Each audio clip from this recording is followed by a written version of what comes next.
I have a new TV show on Newsmax TV on Saturdays at 7:30. Tune in, you'll enjoy it. As you probably know, Biden decided to combine the bills for aid to Ukraine and aid to Israel in one package. They're going to be voted on separately. And there would be significant opposition in the Republican House to aid to Ukraine, but unanimous support for aid to Israel. So advocates of aid to Ukraine wanted the two to be voted on together so the aid to Ukraine would sail through on the back of the aid to Israel. And that was fine. But then it turned out that Biden is seeking to include in that $100 billion spending bill $9 billion of humanitarian aid to Hamas, or to Palestine, as they call it, to Gaza. And what is that? 9 billion of humanitarian rocket to hit Israel? Uh, to pretend that any money that goes to the UN relief agency in Gaza will not end up in Hamas's pocket is sheer naivety.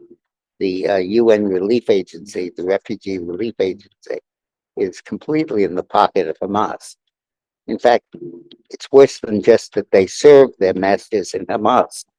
It's that the relief agency, unlike its functions anywhere else in the world, is not trying to repatriate the refugees or put them in a secure environment in their own or another country.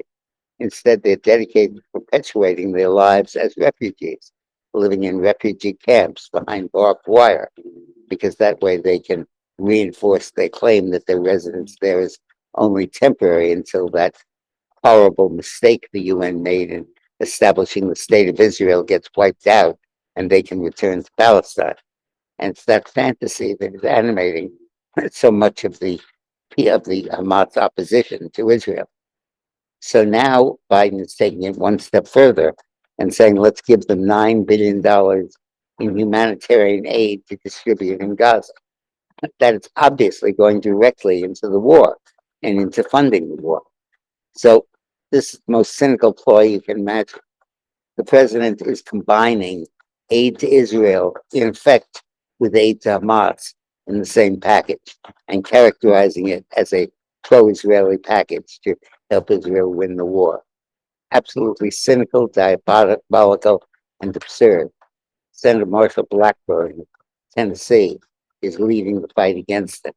And I hope the Republicans rally and understand that there's aid to Israel and then there's aid to Hamas, and the two should not meet.